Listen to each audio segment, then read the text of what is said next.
उस वक्त के वजीर खारजा जो आप बड़ी बड़ी बातें करते हैं, शाह महमूद कुरैशी साहब दफ्तर से ही बाहर नहीं निकलते थे। शाह महमूद कुरैशी साहब एक आर्टिफिशियल आदमी है, मुफाद परस्त आदमी, असूल पसंद आदमी नहीं है। फवाद चौधरी साहब भी जो है ना, कोई दीन मजहब वाले आदमी नहीं है। मैं बता रहा हूँ आपको, मोदी के साथ मिलके कश्मीर पे कब्जा कराया इमरान खान ने। इमरान खान को लीडर नहीं समझते, उनके अंदर कोई लीडर क्वालिटी। देखिए वो उसको इंसानी दर्द ही नहीं है।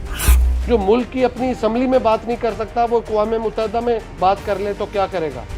वो समझता है कि पाकिस्तान में मेरे से ज़्यादा ईमानदारी कोई नहीं है। अगर मुआवजा किया जाए पाकिस्तान तहरीक इंसाफ शाह महमूद कुरैशी साहब का और बिलावल साहब का, क्या समझते हैं, क्या फ़र्क? मुआवजा है ही नहीं। ये किसी और के एजेंडे पे काम कर रहे थे। पाकिस्तान के साथ इन लोगों को मोहब्बत नहीं है। सेंट्रल पंजाब की बात की जाए, पाकिस्तान पीपल्स पार्टी बड़ी कमज़ोर नज़र आ रही है। जो आम लोग हैं, वर्किंग क्लास लोग, बेनज़ीर भुट्टो से तो खुश है, लेकिन वो ज़रदारी साहब को उनका कातिल मानते हैं। कहते हैं कि बेनज़ीर को मारन वाला उन्होंने बंदा ही सी। अस्सलाम वालेकुम पाकिस्तान, मैं हूं आपका मेज़बान ज़ैन आसी और आप देख रहे हैं पीओवी पाकिस्तान। मैं आज बड़ा ख़ास इंटरव्यू आपके लिए लेकर आया, क्योंकि हालिया जो दौरा था वज़ीर ख़ारजा बिलावल भुट्टो ज़रदारी साहब का भारत में, उसमें काफ़ी पाकिस्तान के अंदर तनकीद का निशाना बनाया गया। लेकिन जिस तरह उन्होंने वो दौरा किया है और उसके बाद मुझे लगता है कि वो काबिल तारीफ़ है। और हमारे साथ मौजूद है इस वक्त उनके फोकल पर्सन जुल्फ़कार अली बदर साहब। जहांगीर बदर साहब बड़ा नाम है पाकिस्तान पीपल्स पार्टी में, बड़ी खिदमात उन्होंने दी हैं, उनके बेटे हैं और ये फोकल पर्सन हैं बिलावल भुट्टो ज़रदारी साहब के। तो आज हम उनसे बात करेंगे हालिया दौरा के हवाले से कि किस तरह वहाँ उन्होंने जाके कश्मीर के ऊपर वो जो स्टैंड था, सरज़मीन हिंदुस्तान पे खड़े होकर ये बात करना। और जब हालात जो है हिंदुस्तान और पाकिस्तान के सफारती ताल्लुकात भी अच्छे नहीं हैं, उस तरह बातचीत भी नहीं हो रही, और ऊपर से हिंदुस्तान के अंदर इलेक्शन चल रहे हैं, 1 साल बाद इलेक्शन, और कंपेन उनकी स्टार्ट है, मोदी साहब निकले हुए हैं कंपेन पे। और फिर जाके वहाँ कश्मीर का मुद्दा उठाना, कुलभूषण यादव पे बात की है उन्होंने, और बहुत से और मिसाइल, और जहाँ तक कि उन्होंने मीडिया के अंदर बैठ के हिंदुस्तान को ज़्यादा से ज़्यादा जितना ट्रोल कर सकते थे उन्होंने किया है। मुझे वो याद आ गया जुल्फ़कार अली भुट्टो साहब का दौर, जब वो इंदिरा गांधी को मिलने शिमला एग्रीमेंट, ठीक है, और 13,000 किलोमीटर का बगैर कहे वो सारी चीज़ें, तो वो एक झलक नज़र आई है। तो लेकिन हमारे साथ जुल्फ़कार अली बदर साहब, उनसे बात करेंगे कि हालिया दौरे को आप किस तरह देखते हैं, क्योंकि तनकीद भी हुई है पाकिस्तान के अंदर, पाकिस्तान तहरीक इंसाफ की जानिब से भी तनकीद की गई है। लेकिन आप मुझे पहले तो दौरे का हवाल बताएं कि किस तरह बिलावल भुट्टो साहब ने एससीओ में शिरकत की, कोई प्रेशर नहीं लिया, हालांकि सफारती ताल्लुकात भी अच्छे नहीं थे। बिस्मिल्लाहिर्रहमानिर्रहीम। बहुत शुक्रिया आसी साहब, आप ने अपने चैनल पे मुझे मदऊ किया और आप आए और इस इम्पोर्टेंट टॉपिक के ऊपर आपने डिस्कशन की। देखिए, बिलावल भुट्टो ज़रदारी साहब एज चेयरमैन पीपल्स पार्टी, तो उनका पाकिस्तान के अंदर उनका ये मानना है कि जब वो पाकिस्तान से बाहर जाएं एज ए वज़ीर ख़ारजा, तो वो किसी एक जमात के नहीं, पूरे मुल्क के वज़ीर ख़ारजा, उन्होंने मुल्क की बात करनी है। और वो ये मानते हैं इस बात को कि उन्होंने एससीओ जैसे, शंघाई कोऑपरेशन ऑर्गेनाइजेशन जैसे जितने भी फोरम्स हैं जिसके ऊपर पाकिस्तान जिनका मेंबर है, उसमें कभी ऐसी स्पेस नहीं देनी, कभी उसको ऐसी जगह खाली नहीं छोड़नी जिस पे ये पता चले कि पाकिस्तान इन तमाम फोरम्स के ऊपर सीरियस नहीं है। तो पाकिस्तान की नुमाइंदगी, रिप्रेजेंटेशन होनी बहुत लाजिम है। अब देखें कि 4.25 साल का अरसा जो पीछे गुजरा है पिछली हुकूमत का, उसके अंदर पाकिस्तान इस तरह के किसी फोरम के अंदर इस तरह की एक्टिव पार्टिसिपेशन नहीं थी, और डिप्लोमेटिकली पाकिस्तान आइसोलेशन में चला गया हुआ था। आप देखेंगे उस वक्त के वजीर खारजा जो आप बड़ी बड़ी बातें करते हैं, शाह महमूद कुरैशी साहब दफ्तर से ही बाहर नहीं निकलते थे, और एम्बेसडर्स को नहीं मिलते थे। कई कई महीने एम्बेसडर्स रिक्वेस्ट करते थे, नहीं मिलते थे। ये किसी और के एजेंडे पे काम कर रहे थे। पाकिस्तान के साथ इन लोगों को मोहब्बत नहीं है, ठीक है। बिलावल साहब गए वहाँ पे, और वहाँ पे जाने का एक तो ये था कि एक मल्टीलैटरल रीजनल कोऑपरेशन का फोरम है, उस पे पाकिस्तान की नुमाइंदगी होनी ज़रूरी थी। दूसरा ख़ास तौर पे कि हिंदुस्तान इसको होस्ट कर रहा था, तो एक पढ़ा लिखा नौजवान बहादुर वज़ीर ख़ारजा ये समझता था कि वहाँ पे पाकिस्तान की नुमाइंदगी इसलिए भी ज़रूरी है, कोई ये ना समझे कि पाकिस्तान शायद डर गया या किसी और वजह से पाकिस्तान नहीं आया। तो उन्होंने वहाँ पे जाके एक मैसेज दिया कि पाकिस्तान एक समझदार, सुलझा हुआ और सियासी तौर पे डिप्लोमेटिकली मैच्योर पाकिस्तान है, और उसके जो नुमाइंदे हैं वो सियासी तौर पे डिप्लोमेटिकली बहुत तजर्बा रखते हैं कि वो आके अच्छे तरीके से दुश्मन मुल्क के सरजमीन पे पांव रख के उनकी आंखों में आंखें डाल के ये मैसेज दे सकते हैं कि हम न कश्मीर पे न कश्मीरी बहन भाइयों पे कोई कॉम्प्रोमाइज़ नहीं करेंगे। और ये कि अगर हिंदुस्तान, हाँ, हम हिंदुस्तान की सरजमीन पे आए हैं, ये भी मैसेज है कि आइस ब्रेक हो सकती है, हम चल के आए हैं। अगर हिंदुस्तान चाहे तो बातचीत हो सकती है, बट किस टाइम पे बातचीत हो सकती है? अगर 5 अगस्त 2019 से पहले के स्टेटस के ऊपर इंडिया आ जाए और कश्मीर को आज़ाद कर दे, 370 आर्टिकल 370 रिवोक कर दे, ऐसे ही तो बातचीत हो सकती है। लेकिन इस बात से नहीं कि पाकिस्तान शायद डर गया या हिंदुस्तान जाना, अगले की सरजमीन पे जाके बताया है, और बहुत डिग्निफाइड, इंटेग्रिटी से, रिस्पेक्टफुल तरीके से बायलैटरल मीटिंग्स हुई हैं, साइडलाइंस पे बातचीत हुई है।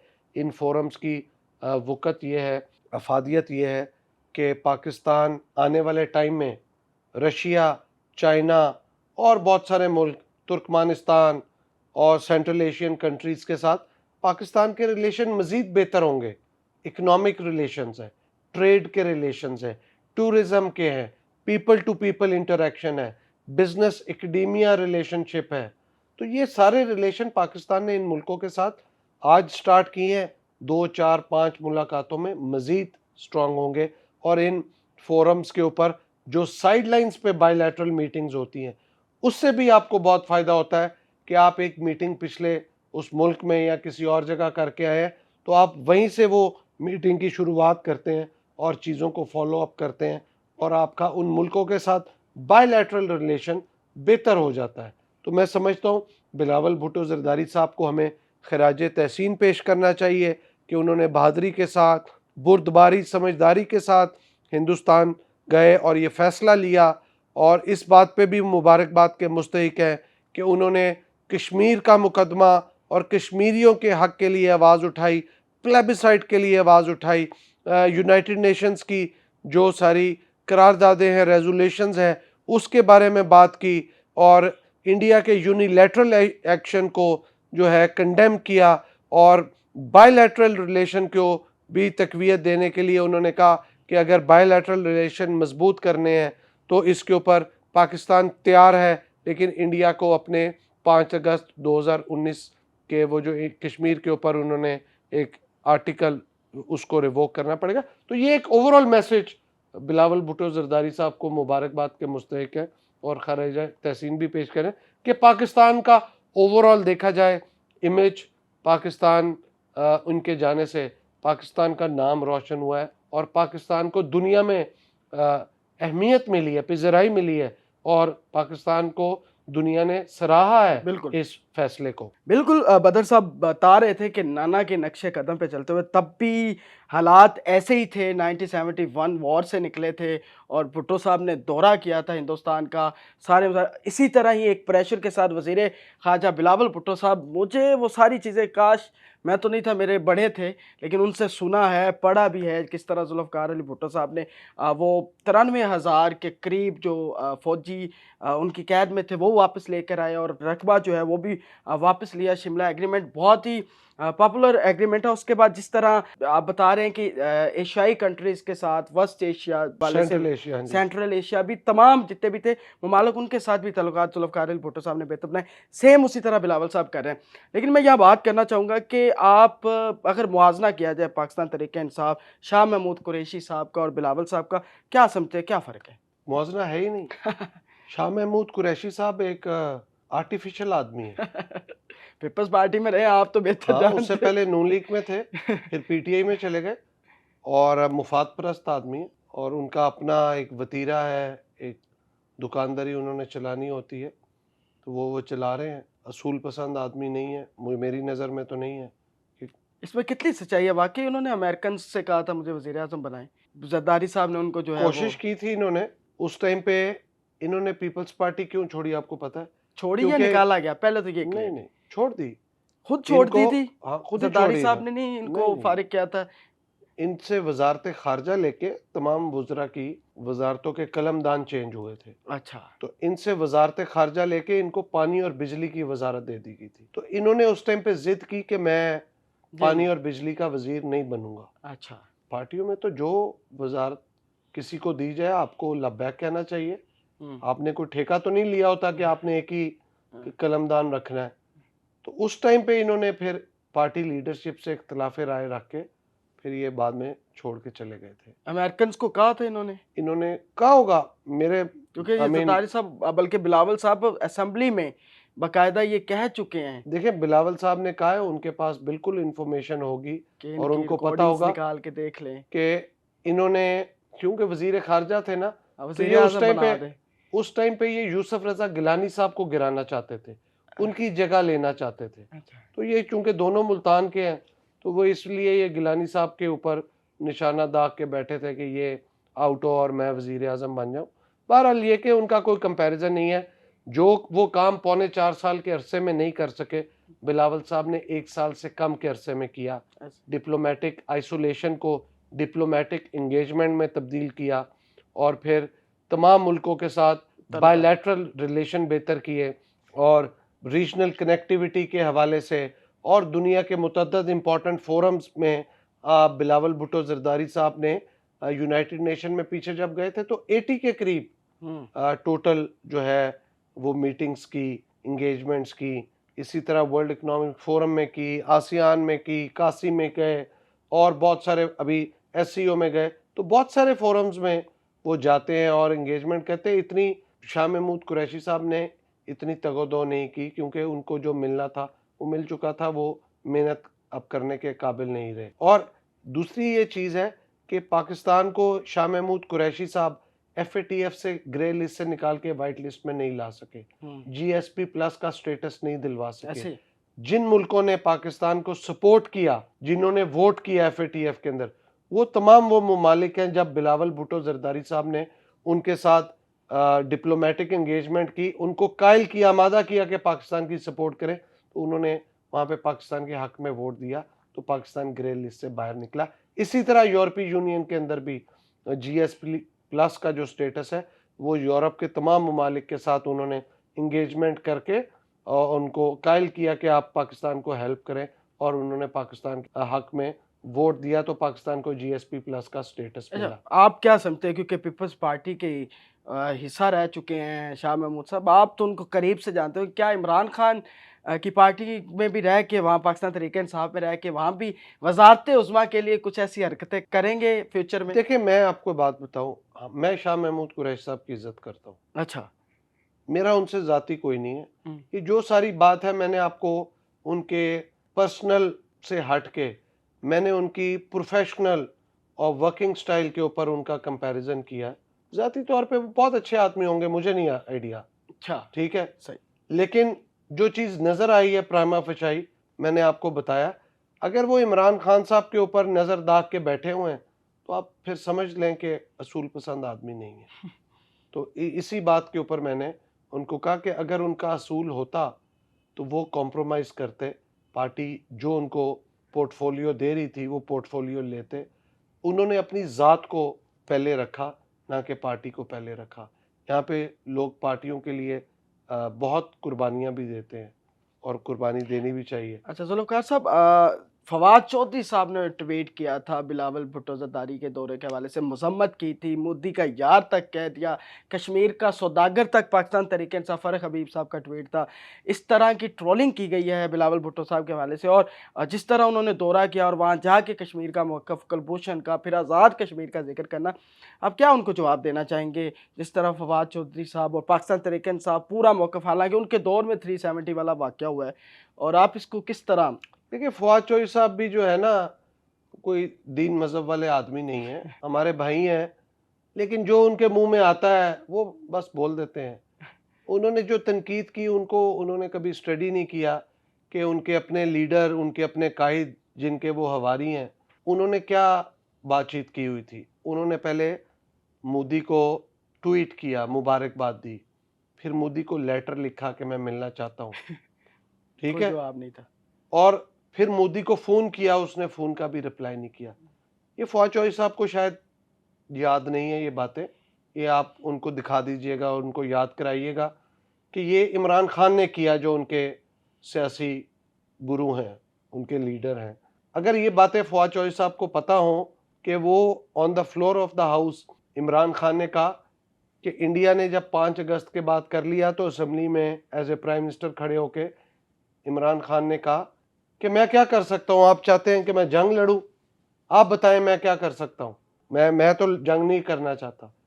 तो बेबस आदमी है, इसने मोदी के साथ मिलके कश्मीर पे कब्जा कराया इमरान खान ने, और ये जितने गुफ्तगू करने वाले हैं ये सारे पार्ट एंड पार्सल हैं इस साजिश के। बड़ी बड़ी बात कर रहे हैं, बड़ा आप। मैं बता रहा हूं आपको, अच्छा। जो कह रहा था कि मोदी जब आएगा तो कश्मीर का मसला हल हो जाएगा, तो आप बुलाए ना कि भाई क्यों कह रहे थे मोदी तो आएगा कश्मीर का। वो यही बात थी कि जिस इंटरनेशनल लॉबी इनको यहाँ पे लेके आई थी, जिनके ये हवारी हैं इमरान खान साहब, उन्होंने खान साहब को लाया और बोला कि मोदी के हक में ट्वीट करो और मुबारकबाद दो, फोन करो, लेटर लिखो, और फिर कहा कि मोदी ने कब्जा कर। भाई आप आवाज तो उठाते, आप कोई हल्का सा जंगो जदल तो करते, आपने तो कुछ भी नहीं किया। आपकी तो इतनी औकात भी नहीं थी कि आप कुछ करते, आपने कौम को के साथ झूठ बोला। अक़वाम मुत्तहिदा में उन्होंने की है बात। वो यार अक़वाम मुत्तहिदा में बात करने से क्या है, जो मुल्क की अपनी असम्बली में बात नहीं कर सकता वो अक़वाम मुत्तहिदा में बात कर ले तो क्या करेगा। सही। जो साल के 12 मौसम गिनवा दे, जर्मनी जापान की सरहद में ला दे, 50 लाख घर और 1 करोड़ नौकरी गिनवा दे, और रिजल्ट क्या हो, जीरो। कभी उसने जाके किसी का जनाजा नहीं पढ़ा, कभी जाके किसी की गमी खुशी में शरीक नहीं हुआ, कभी जाके किसी के दुख में शरीक नहीं हुआ। कभी सुना है कि किसी सैलाब ज़दगान के किसी इलाके में किसी के जाके हाल पूछा हो? कभी भी नहीं। इमरान खान को लीडर नहीं समझते, उनके अंदर कोई लीडर क्वालिटी देखिए वो उसको इंसानी दर्द ही नहीं है, वो सिर्फ अपने अंदर देखा है, सेल्फ सेंटर्ड आदमी है कि बस अनापरस्ती वाला कि मैं हूं। वो समझता है कि पाकिस्तान में मेरे से ज्यादा ईमानदार ही कोई नहीं है पूरे दुनिया में, मैं ही बस ईमानदार हूं। लेकिन आप उसका फॉरेन फंडिंग केस देख लें, उसका टेरियन वाइट का केस देख लें, मिस डिक्लेरेशन का, तोशा खाना का देख लें। तोशा खाना का कानून क्या कहता है कि आप अगर तो आपको कोई तोहफा लिए हैं, सुने ना, जरदारी साहब के दौर में भी चीजें आपको लेते मैं रहे वो लोग। थोड़ी सी क्लैरिटी दे दूं तोशा खाना के हवाले से कि मना नहीं है तोहफा लेना, आप तोहफा ले सकते हैं। आप उसका 20% पहले उसकी एवेल्युएशन होती है उस तोहफे की, आपको हुकूमत पाकिस्तान कहती है ये आपने लेना है, इसका 20% खजाने में तोशा खाना में जमा करा दें। आप वो पैसे एवेल्युएशन के मुताबिक जमा कराते हैं। खान साहब का केस इससे डिफरेंट है, लोग मिक्स कर रहे हैं, कंफ्यूज कर रहे हैं, आपको भी शायद नहीं पता, आपको बताने लगा। खान साहब को घड़ी मिलती है, खान साहब को क्या चाहिए था कि घड़ी मिली, घड़ी को एवेल्युएट करवाएं। बिल्कुल, इन्होंने घड़ी को एवेल्युएट करवाया, अंडर वैल्यू करवा दिया। घड़ी थी 28 करोड़ की, इन्होंने उसकी कीमत लगवाई 10 करोड़ रुपया। पहली चीज अंडर वैल्यू लगवाई, चलो मान लिया एक हद तक के 10 करोड़ रुपया कीमत लग गई। 10 करोड़ रुपए जिस टाइम कीमत लगी, उस टाइम पे इन्होंने कहा कि जी 50% जमा कराना चाहिए। इन्होंने कानून चेंज किया तोशा खाना का, खान साहब ने खुद अपनी हुकूमत में। घड़ी जब आई है, वो घड़ी इनको मिलने से पहले इनको 50% उसका जमा कराना था। ठीक है, घड़ी ले लेते, उसको रखते, बेच देते, कोई मसला नहीं था। इन्होंने क्या किया, इन्होंने घड़ी ली, घड़ी को जाके पहले बाहर बेचा, यहां पे कहा कि मैंने 10 करोड़ की बेची है, बाहर बेची 28 करोड़ रुपए की। 18 करोड़ का ये फर्क आ गया। 2 करोड़ 12 लाख रुपए खजाने में जमा कराए 20% के हिसाब से, 20% के हिसाब से, यानी कि 50% नहीं जमा कराए। अच्छा, ये केस है इमरान खान पे। खुद कानून चेंज किया, खुद कानून और चेंज खुद किया। 20% में बाहर बेची, अंडर वैल्यू, और पूरा ये है 18 करोड़ रुपया वो अलहदा बचा, वो अलहदा बचा, वो खा गए खान साहब। और 7.5 करोड़ अलहदा, 18 करोड़ ये बचा, और 7.5 करोड़ यहाँ से, और 8 करोड़ रुपया यहाँ से। 8 और 18 26 करोड़ रुपया आपका खान साहब खा गए। अब मेरी बात समझे, ये खान साहब पे मिस डिक्लेरेशन का केस है, इन्होंने डिक्लेरेशन गलत की है। बिल्कुल। लोगों को तोशा खाना का पता नहीं है, इसलिए मैंने आपको बताया। अच्छा, मुझे ये बताएं कि इसमें कितनी सच्चाई है कि हम अमेरिकन ग्रुप से निकल के रशियन ग्रुप में आ रहे हैं, वज़ीर ख़ारजा साहब? क्योंकि ज़्यादातर मुलाकातें जो हैं और रशिया से तेल भी आ रहा है और रशिया के साथ तल्लुकात अच्छे बनते नज़र आ रहे हैं, और फिर चीन के साथ आज भी जो है वज़ारत ख़ारजा के हवाले से वज़ीर ख़ारजा साहब चीनी वज़ीर ख़ारजा से भी मिले। क्या इसमें कितनी सच्चाई है? वाक़ई ऐसा हो रहा है कि हम, क्योंकि अमेरिका नाराज़ नज़र आ रहा है हमसे, और आप देख सकते हैं क्योंकि एक बयानिया था पाकिस्तान तहरीक-ए-इंसाफ का उनका कि अमेरिकन साजिश थी, फिर वहाँ से यू टर्न लिया और वहाँ से फिर वो ज़ल्मे साहब जो हैं ज़रदारी साहब को बहुत ज़्यादा उन्होंने बातें की कि करप्शन के बाकायदा उन्होंने इल्ज़ाम लगाए। क्या कहेंगे आप? देखिए, ज़ुल्म खलीलज़ाद तो एक इंडिविजुअल है, रिटायर्ड आदमी है। हमारे यहाँ पे कितने सारे लोग रिटायर हो जाते हैं सरकारी नौकरी से, उसके बाद वो जो मर्जी बोलते रहें, हुँ। उसकी क्या वक़्त है। हाँ, पोजीशन में होता, ऑफिशियल पोजीशन में तो बात थी। वो इमरान खान साहब उनको तोहफे तहफ़ दे के अपना ज़ाती दोस्त बनाया हुआ था, इस वजह से वो ये करते थे। पाकिस्तान की फ़ॉरेन पॉलिसी बेहतर हो रही है, और पाकिस्तान की फ़ॉरेन पॉलिसी को बेहतरी लाने में बिलावल भुट्टो ज़रदारी साहब का बहुत अच्छा रोल रशियन है। ग्रुप में आ रहे हैं हम। अमेरिका बिलावल साहब जाते हैं, वहाँ से वापस आके रशिया जाते हैं, और रशिया के अंदर बिलावल भुट्टो ज़रदारी साहब से एक सवाल किया जाता है कि आप रशिया आए हैं, इससे अमेरिका पाकिस्तान के ऊपर अब प्रेशर डालेगा? बिलावल साहब ने कहा कि पाकिस्तान एक सॉवरेन कंट्री है, और America Pakistan Pakistan bilateral relation में किसी भी मुल्क से ताल्लुकात अच्छे रखे, अमेरिका को इससे प्रॉब्लम नहीं होगी। और उसके बाद अमेरिका के भी जो ऑफिशियल स्पोक्समैन है स्टेट डिपार्टमेंट के, उन्होंने कहा वज़ीर ख़ारजा का रशिया जाना ये पाकिस्तान का इंटरनल इशू है, और वो अपने एक सॉवरन मुल्क है, और वो पाकिस्तान किसी भी मुल्क से मिले उससे अमेरिका को कोई प्रॉब्लम नहीं। ये एक मैसेज था दुनिया के लिए, चाइना के लिए, रशिया के लिए, अमेरिका के लिए। आप देखें कि अमेरिका से भी आपके ताल्लुकात बहुत अच्छे हैं, चाइना से भी हैं। आज चाइना के वज़ीर ख़ारजा आए हुए हैं, साथ अफ़गानिस्तान के आए हुए हैं। अफ़गानिस्तान, चाइना और पाकिस्तान इस खित्ते में इन ममालिक के दौरान अमन के लिए काम कर रहा है, और चाइना का उसमें बड़ा इम्पोर्टेंट रोल है। चाइना ने देखे सऊदी अरेबिया और ईरान की दोस्ती करवा दी, जो कि पाकिस्तान उसकी बहुत अच्छे अल्फाज में उनको करता है कि यार बहुत अच्छा किया, मुबारकबाद पेश करता है, खराज तहसीन पेश करता है। अब अमेरिका अगर हम जाते हैं, अमेरिका के साथ स्ट्रेटेजिक रिलेशन रखते हैं, तो चाइना को उस पर इतराज़ नहीं। अगर चाइना के साथ रखते हैं तो अमेरिका को उस पर इतराज़ नहीं, क्योंकि चाइना और पाकिस्तान का एक बहुत लॉन्ग टर्म रिलेशन है। और अब पाकिस्तान अगर रशिया के साथ या सेंट्रल एशियन स्टेट के साथ रिलेशन रखता है, इस पे अमेरिका को कोई इतराज़ नहीं। हो ये रहा है, पाकिस्तान आईएमएफ की की शर्त थी अभी तक, नहीं, किस्तें आईएमएफ का रिलीज़ नहीं हो रही, वो नहीं नहीं असरअंदाज़ तो होता है ना आईएमएफ का अमेरिका के ज़्यादा आईएमएफ स्टेट्स, का आईएमएफ की शर्त स्टेक का होल्डर है। आईएमएफ की शर्त का इस रिलेशनशिप के साथ कोई ताल्लुक नहीं। वो पाकिस्तान ने जो शराइत पूरी करनी थी वो कर दी हुई मैं हैं। किस्त की बात करूँ, अभी तक रिलीज़ नहीं हुई। आ अमेरिकन जाएगी, असरअंदाज़ आ तो हो जाएगी। रहे हैं ना? देखिए, आईएमएफ का जो इशू है वो एक फ़र्क इशू है। हुँ, वो भी इशू जो पाकिस्तान आज फंसा हुआ है, इमरान खान साहब ने ये मुआहिदा किया था अपनी हुकूमत में, जो शुरू के 10 महीने गुजारे थे, उनके पास जो 200 इकोनॉमिक बंदे की हवाई टीम थी और अफलातून और अरस्तू रखे हुए थे, जो कहते थे हम पाकिस्तान के अंदर से इतने पैसे उठा लेंगे और कशकोल नहीं उठाएंगे। तो वही हफीज़ शेख ही हैं, आपने भी वही रखे हुए थे। आपकी असद उमर बाद में तो हफीज़ शेख साहब ही आ हफीज गए, शेख तो बाद में आए जब असद उमर फेल हुआ। तो वो ठीक है, पास हो गए हफीज़ शेख साहब। हफीज शेख साहब भी फेल हो गए, तो पीपल्स पार्टी के दौर में भी वही थे, वो कामयाब थे लेकिन तब। लेकिन उस टाइम पे इस तरह की सख्त शराइत नहीं थी जो इमरान खान साहब ने मसाइल किया। तो तब भी थे, तब भी इतने ज़्यादा मसाइल आप थे देखें ना मुआशरत के। कि इमरान खान साहब के पास कोई बंदा ही नहीं रहा कि उनको पीपल्स पार्टी के बंदे की जरूरत पड़ गई। आप इनकी काबिलियत और अहलियत का हिसाब लगा लें कि उनकी अपनी पार्टी में यानी कोई कि एक शख्स नहीं रहा। काबिल समझते हैं आप हफीज़ शेख साहब को? मैंने ये नहीं कहा, मैंने आपको कहा है कि इमरान खान साहब की काबिलियत और अहलियत का अंदाजा लगा लें कि उनकी पार्टी में ऐसा कोई एक शख्स भी नहीं था कि जिसको वो वजीर खजाना लगाते, कि उनको पीपल्स पार्टी के बंदे की जरूरत पड़ गई। हफीज शेख साहब का पीपल्स पार्टी से कोई ताल्लुक नहीं।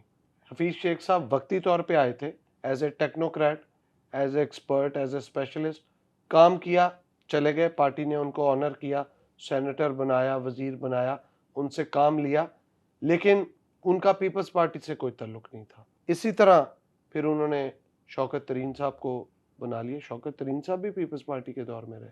आप देखें, शौकत ऐसे ही तरीन है। साहब को भी उन्होंने बुलाया हफीज शेख साहब के बाद, जब हफीज शेख साहब इलेक्शन हारे यूसुफ रजा गिलानी साहब से सेनेट का। बात कहने की ये है कि खान साहब ने ये जो अपने दौर के अंदर अपने हुकूमत में आने से पहले की गुफ्तगू की हुई थी ना, वो गुफ्तगू उनके गले पड़ी, क्योंकि खान साहब में ना तो काबिलियत थी, ना अहलियत, ना उनके हवारियों में, और ना उनको तजर्बा था किसी बात का, क्योंकि उन्होंने एक दिन कभी नौकरी नहीं की खान साहब ने, ना कोई ज़िंदगी में कारोबार किया है। उन्होंने सिर्फ ज़िंदगी में चैरिटी इकट्ठी की है, मांग के पैसे इकट्ठे किए हैं, जिसमें शौकत खानम और फिर उसके बाद और पीटीआई के वो फंड इकट्ठे करते रहे, जिसमें फॉरेन फंडिंग भी है, बहुत सारे फॉरेनर्स ने पैसे दिए। उसका भी फैसला अभी आएगा तो दूध का दूध पानी का पानी हो जाएगा।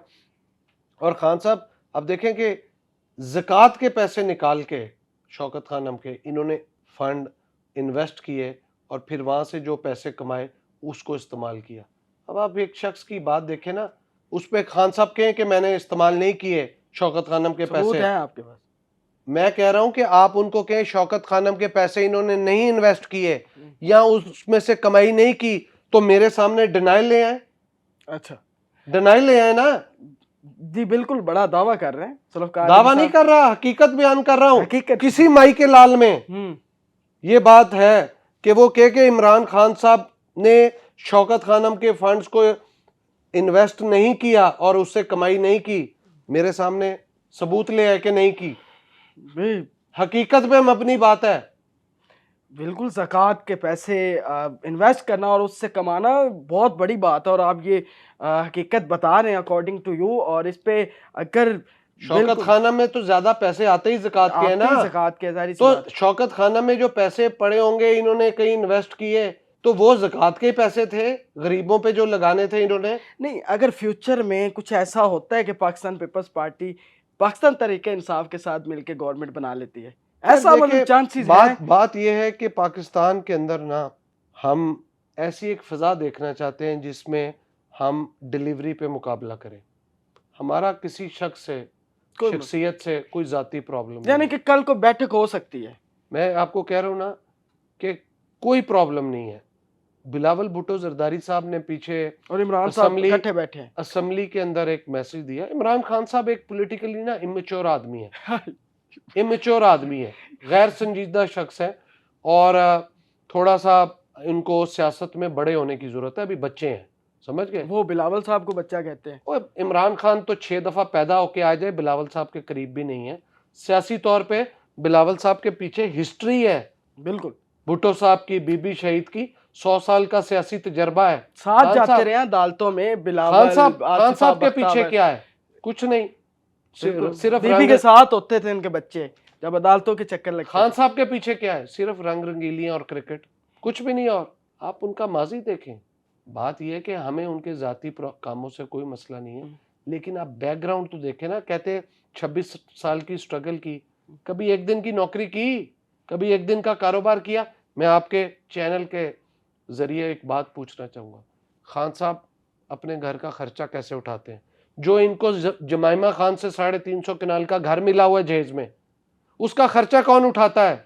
ये लाहौर का जो घर है जमान पार्क का, उसका खर्चा कौन उठाता है? 1 टके का इनका कारोबार नहीं है, खर्चा कौन उठाता है? आप बताएं, लेके आए कोई सबूत। खान साहब क्या करते हैं? यानी कि आप कह रहे हैं कि वो फंड से ही सारा पैसा जाता है। तो भाई कहीं ना कहीं से, पहले तो अलीम खान और जहांगीर तरीन इनको पालते थे, इनको बच्चा बनाया हुआ था, बगल बच्चे थे इमरान खान साहब उनके। इतने करीब होने के बावजूद नए वो पैसे खर्च करते थे, वो आटा रोटी बटर डालते थे। क्या शाह महमूद कुरैशी साहब की वजह से किया गया? जिसकी मर्जी वजह से लड़ाई तो जहांगीर तरीन की उनके साथ ही चल रही थी। अब बात यह है कि भाई कोई तो घर में इनके दाने डाल रहा है ना। कौन डाल रहा है? आप 1 रुपए का कौन डाल रहा है? मैं आपसे पूछ रहा हूं ना, खान साहब जवाब दे कि किस चीज का कारोबार है इनका। मैं क्यों जवाब दूं? मैं कोई इमरान खान का नुमाइंदा हूं? कोई और दूसरा जहांगीर तरीन है। मैं जो यही पाल तो रहे कह रहा हूँ कि भाई कोई तो खान साहब को पाल पोस रहा है ना। हाँ 350 कनाल का घर जो जहेज में आया हुआ है जमाइमा खान से, उसका खर्चा कौन उठा रहा है? लाहौर वाले उसके कर रहे हैं। बिजली के बिल कौन दे रहा है? लाहौर वाले के कौन उठा रहा है? किचन का खर्चा कौन उठा रहा है? बताएं, क्यों नहीं बताते? कौम को बताएं इनका क्या सोर्स ऑफ इनकम है। आप कमाते हैं ना पैसे, आपका सोर्स ऑफ इनकम है। मैं वकील हूँ, मैं पैसे कमाता हूँ, हर महीने टैक्स कट के आता है और साल के एंड पे डिक्लेरेशन देते हैं, इनकम टैक्स रिटर्न जाती है, टैक्स के मेरी रिटर्न्स जाती हैं, मैं डिक्लेयर करता हूँ कि इतने पैसे आए। खान साहब भी बताएं ना कहाँ से पैसे आ रहे हैं। तो चैरिटी कर रहे हैं आपके मुताबिक, मुझे नहीं पता क्या कर रहे हैं। सदका खैरात जाता है उनकी तरफ। खान साहब से पूछा जाए ना कि खान साहब आपका सोर्स ऑफ इनकम क्या है, तो वो तो वो तो उन्होंने डिक्लेयर भी किया इलेक्शन कमीशन क्या के जो असासे अपने, बल्कि असासे डिक्लेयर किया से भी बताए ना खान साहब, पैसे कहाँ से आए सासों के लिए, कि बड़ा सोर्स ऑफ वैसे फंड क्या वैलिड है? वैलिड क्वेश्चन है कि खान ये इस साहब बात पे सवाल करें पीटीआई के लोगों से, बिल्कुल बिल्कुल ये जो करेंगे। आप हाँ करें। और मेरा भी ये सवाल उनके साथ जोड़े कि भाई बताएं, जो जो उनका हवारी है, उनका पप्पू है, को पहले बताएं ना, कि बताएं खान साहब का जरिया मुआश क्या है। बड़ा बड़ा सवाल है कि इमरान खान साहब का सोर्स ऑफ इनकम क्या है, उनकी जो वो बात करते हैं पैसा कहाँ से आता है, उनके घर का खर्चा कौन उठा रहा है। पहले तो जुल्फ़िकार साहब कह रहे थे कि जहांगीर साहब, जहांगीर तरीन साहब और अलीम खान साहब उनका उठाते थे, अब कौन है, उनकी जगह किसने ली है? वो पाल पोस रहे थे ना खान साहब को, अब कौन पाल पोस रहा है? खान साहब बताएं। बिल्कुल सही बात कर रहे हैं और इसका जवाब बिल्कुल हम पीटीआई के बड़ी जो लीडरशिप है उनसे बात करेंगे। अच्छा, मुझे जुल्फ़िकार साहब ये भी बताएं कि जैसे ही बिलावल भुट्टो साहब पाकिस्तान पहुंचते हैं, पीछे से एक बड़ा गलत रवैये के साथ भारतीय वज़ीर ख़ारजा जयशंकर ने जो है वो एक बयान जारी किया प्रेस कॉन्फ्रेंस के अंदर, ये तक कह दिया कि ये दहशतगर्द के सहूलतकार हैं बिलावल भुट्टो साहब को, कि मैं उनसे बात नहीं करना चाहता, मैं क्यों करूं, हम तो शिकार हुए हैं दहशतगर्दी का और हम जिनकी वजह से शिकार हुए हैं हम उनके वज़ीर से कैसे बात कर सकते हैं। बड़ा रवैया भी उनका बड़ा बदतमीज़ी वाला लहजा था। देखिए मैं आपको एक बात बताऊं, जयशंकर साहब की ज़िंदगी सारी फॉरेन सर्विस में गुजरी है, उनका बहुत बड़ा तजर्बा है, वसी तजर्बा। लेकिन उनकी इस प्रेस कॉन्फ्रेंस के बाद उनका जो तजर्बा और उनकी सारी ज़िंदगी का निचोड़ था वो ज़ीरो हो गया। जयशंकर साहब बहुत ही छोटे आदमी लगे कि जब आपके घर आए मेहमान को आप जब जाता है तो पीछे से बुरा भला बोलते हैं और फिर वो बात बोलते हैं जो हकीकत पे मबनी नहीं होती। आप सोचें कि इनके ऊपर कितना प्रेशर होगा, इन मोदी के हवारियों पे, बुचर ऑफ गुजरात के हवारियों पे, कि कितनी कमज़ोर गुफ्तगू की कि जी ये दहशत गर्दों के नुमाइंदे हैं, तर्जुमान हैं। भाई आप बात उस शख्स के ऊपर बात कर रहे हो जो खुद दहशत गर्दी का शिकार है, जिसकी वालदा दहशत गर्दी की वजह से चली गई। इनको हिस्ट्री नहीं पता, ये पढ़े लिखे लोग नहीं है। किधर गई इनकी पढ़ाई लिखाई तजर्बा, वसी तजर्बा? जीरो कर दिया सारा इन्होंने दुनिया की नजर में, बता दिया कि कुछ भी नहीं है, ये जीरो आदमी है। बिल्कुल इज्जतदार आदमी ये नहीं करता, ये बात लेकिन ये तो इनके इज्जत पास से नहीं गुजरी। They have no grace. Election की वजह से भी हो सकता है। देखिए ये इलेक्शन हर सूरत जीतना चाहते हैं पाकिस्तान और बेचा था पहले भी इससे। इलेक्शन जीतने का टारगेट ही ये होता है पाकिस्तान, पाकिस्तान के वजीर खारजा, पाकिस्तान आर्मी, बस, और दहशतगर्दी। बिलावल साहब ने जब आवाज उठाई हाँ, समझौता एक्सप्रेस के हवाले से, गुलभूषण के हवाले से, बिल्कुल इन्होंने कहा गुलभूषण से हमारा, तो इन्होंने कहा इंडिया फिर उसके मुकदमे को फॉलो अप क्यों कर रहा है? पाकिस्तान ने तो किसी का मुकदमा फॉलो अप नहीं किया, हाँ, ये क्यों कर रहा है? तो लिहाजा बड़े वाकई ऐसे बात यह है कि जो समझौता एक्सप्रेस में इन्होंने पाकिस्तानियों के साथ किया, ये ज्यादती वाला मामला है। इंडिया के पास इन चीज़ों का जवाब नहीं। और जो इन्होंने पुलवामा वाला वाक़या किया और अभी फिर पीछे जो कश्मीर के अंदर वो मामला किया, इनके बंदे शहीद हुए, Modi can go up to any extent. Central Punjab की बात की जाए, पाकिस्तान पीपल्स पार्टी बड़ी कमज़ोर नज़र आ रही है, मतलब उस तरह नहीं है। और मैं अगर आम लोगों की बात करूं तो जरदारी साहब के हवाले से जो आम लोग हैं, मैं वर्किंग क्लास लोग की, बेनज़ीर भुट्टो से तो खुश हैं, लेकिन वो जरदारी साहब को उनका कातिल मानते हैं। कहते हैं कि बेनज़ीर मारन वाला उन्होंने बंदा ही सी। पंजाबी जो सेंट्रल पंजाब के क्यों नहीं क्लियर किया जा रहा? पीपल्स पार्टी का जो वो एक पहले जो एक स्टैंड करती थी, अब वो स्टैंड नहीं करती सेंटर में, इसका क्या जवाब? देखिए, पाकिस्तान पीपल्स पार्टी एक अवामी पार्टी है, गरीबों की, मज़दूरों की, किसानों की पार्टी है और पाकिस्तान पीपल्स पार्टी आज भी हर दूसरे तीसरे घर में मौजूद है। हमारी तरफ से, हमारी तंजीमों की तरफ से राब्ते का फुंकतान है पिछले कुछ सालों में। लीडरशिप आती है, कोशिश करती है, लेकिन हमारी तंजीमें उस तरीके से फ़ाल नहीं हो सकीं जिस तरह होनी चाहिए थी। तो आने वाले टाइम में इंशाल्लाह दोबारा से कोई तंजीमी ओहदेदार जो हैं मेहनत करेंगे, कोशिश करेंगे और हालात व वाक़यात बेहतर होंगे। बिलावल साहब अगर तहरीक अदम एतमाद कामयाब होने के बाद वज़ीर ख़ारजा बन गए, अदरवाइज़ वो पार्टी के ऊपर तवज्जो दे रहे थे और उनके होते हुए अब तक पार्टी बहुत बेहतर फ़ाल हो जानी थी। बट समहाउ वो मसरूफ़ हो गए। पाकिस्तान का मुकदमा लड़ना एक ज़्यादा बड़ा इक़दाम था और ज़रदारी साहब के हवाले से ये जो बात करते हैं, ये ऐसे हवाई गुफ्तगू करते हैं और लोगों को हकीकत का नहीं पता होता। बस जो दिल में आता है कह देते हैं और ये हमारे सियासी मुखालफीन ही ऐसी गुफ्तगू करते हैं। ज़रदारी साहब से जब तक कोई मिलता नहीं तो उनके बारे में राय फ़र्क होती है। जब वो ज़रदारी साहब से मुलाकात कर लेता है तो उसकी राय फ़र्क हो जाती है। अच्छा, बिल्कुल अब ज़रदारी साहब तो नहीं सबको जाके मिल सकते हाँ, ना? लेकिन जो शख्स उनको मिलता है तो राय बदल तो जाती लेकिन है। अब इतने लोग हैं, ये बातें करते हैं, बड़ा आपने कहा बिल्कुल तंज़ीमों के हवाले से आपने बात ठीक की कि उस तरह रवाबत नहीं है और पाकिस्तान पीपल्स पार्टी हर दूसरे घर में मौजूद है, जे अल्लाह है नाराज़ बैठा है। हाँ, नाराज़ बैठ बिल्कुल, सेंट्रल पंजाब के अंदर ये सूरत-ए-हाल है, लेकिन उसको मनाया भी तो नहीं गया, इतनी स्पेस दे दी गई है और अब मेरे ख़्याल से वो वापस भी नहीं आएगा। तो नुकसान तो हो रहा है ना पाकिस्तान पीपल्स पार्टी को? हो चुका है, जो नुकसान होना था हो चुका है। तो बेहतरी अब पाकिस्तान पीपल्स पार्टी की लीडरशिप काम कर रही है और इंशाल्लाह आने वाले टाइम में देखेंगे इन तमाम लोगों के साथ दोबारा रवाबत कायम करेंगे और इनको वापस लेके आएंगे और दोबारा पार्टी में एक्टिव करेंगे। ज़ुल्फ़िकार साहब मुझे ये बताएँ कि नेक्स्ट गवर्नमेंट किसकी बनती नज़र आ रही है? पाकिस्तान पीपल्स पार्टी इंशाल्लाह सेंटर में गवर्नमेंट बनाएगी, ये सिंध में बनाएगी। अकेले बनाएगी देखिए, या मिलके? पाकिस्तान पीपल्स पार्टी इस चीज़ पे बिलीव करती है कि तमाम stakeholders, political forces, leadership को साथ लेके रखना चाहिए। पीपल्स पार्टी अगर अकेले भी हो लेकिन तमाम जमातों को साथ रखेगी, क्योंकि कोई एक जमात पाकिस्तान के मसाइल का हल नहीं कर सकती। तमाम स्टेक होल्डर्स को, पॉलिटिकल पार्टीज को आपको साथ रखना होगा। प्राइम मिनिस्टर कब देखते हैं बिलावल भुट्टो को? इंशाल्लाह अगली हुकूमत में प्राइम मिनिस्टर बिलावल भुट्टो जरदारी साहब होंगे। 2024 का जो हल्फ होगा वो बिलावल भुट्टो साहब एज अ इंशाल्लाह प्राइम ताला, मिनिस्टर इंशाल्लाह ताला।